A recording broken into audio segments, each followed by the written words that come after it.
Guys মই অন্য এটা ভিডিঅ'লৈ আপোনালোকক সকলোকে স্বাগতম জনাইছোঁ। কি খবৰ বাৰু?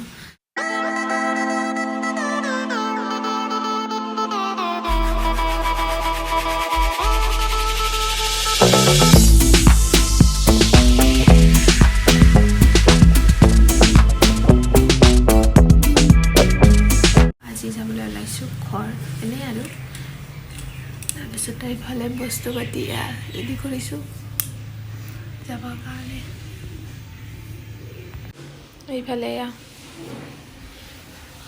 এইফালে পেকিং, এইফালে গাখীৰ আৰু লালমোহন আছে, তাকে খাই লওঁ। এইফালে মোৰ ওলাই হৈ গ'ল চুইজাৰ পিন্ধি লৈছোঁ, কুৰ্তা। তাৰপিছত এইফালে বস্তু পাতি ভৰাব আছে, দুই এটা বস্তু। মাংস আছিলে ৰাতিৰে, তাকে বোলো মাংস আৰু ভাত অলপ বনাইছোঁ, তাকে অলপ ভাত আৰু মাংস তেনেদৰে খাই গৈ থাকিম আৰু আজি।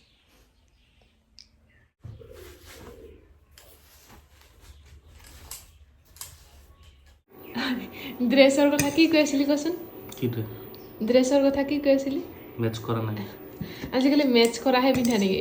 হা, মেচ কৰা পিন্ধে।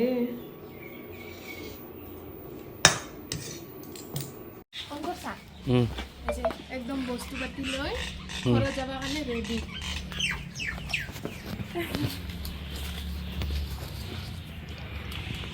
এয়া গৈ আছো এতিয়া চাহ বাগানৰ মাজে মাজে, ৰাস্তাৰ দুয়োকাষে চাহ বাগান, কিমান ধুনীয়া চাওকচোন। তাকে বোলো আপোনালোকক দেখুৱালো। আৰু এয়া মই মাস্কখনটো পিন্ধিমে, মাস্ক নিপিন্ধিলে কাৰণ অৱস্থা বেয়া হৈ যাব। তথাপিও মাস্ক পিন্ধাৰ পিছতো মানে আজি মোৰ বেয়া লাগিলে পিছলৈ।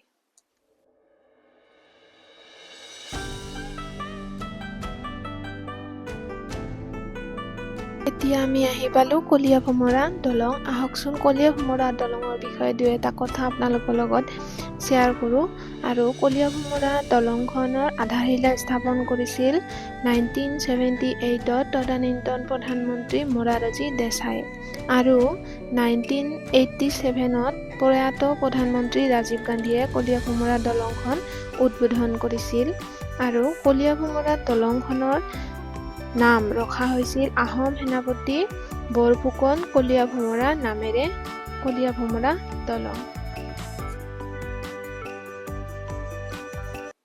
এয়া নগাঁও আহি পালো। ইয়াতে নগাঁৱত ভাতটো খাই ল'ম। ভাত খাব সোমাইছো, দিয়া নাই, ৰখি আছো। আৰু ইফালে খালি মোবাইল মেইন। কি কৈছে? মই চব অকলে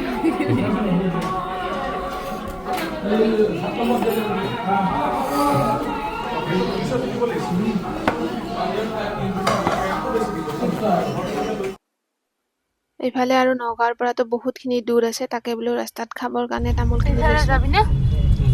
এইফালে যাবিনে? নাযা? আগতে সেই ৰাস্তাটো দি মানে আমি শিলচৰ গৈছিলোঁ, সেয়ে দেখুৱাইছোঁ, যাব নেকি বোলো। তাকে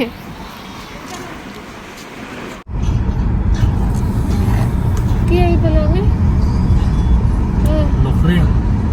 এইফালে আমি আহি পালো গুৱাহাটী। 6টা বাজে আৰু দেখাই নাযায় দেখোন।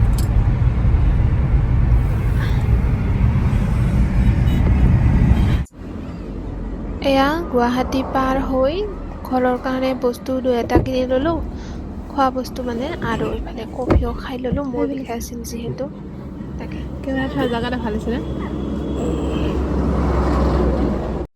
এইফালে 5:30 বাজিছে, কেতিয়াবাই ঘৰ আহি পালোঁ, মোৰ মূৰ বিষাই আছে, সেইকাৰণে হৈ আছোঁ বাৰু। আজিলৈ ইমানে। ভিডিঅ'টো ভাল লাগিলে লাইক, শ্বেয়াৰ এণ্ড ছাবস্ক্ৰাইব কৰিবলৈ নাপাহৰিব। অন্য এটা ভিডিঅ'ত আকৌ লগ পাম। আৰু ক'ত বা ফুৰাব নিয়ে মোক দেখুৱাম আপোনালোকক।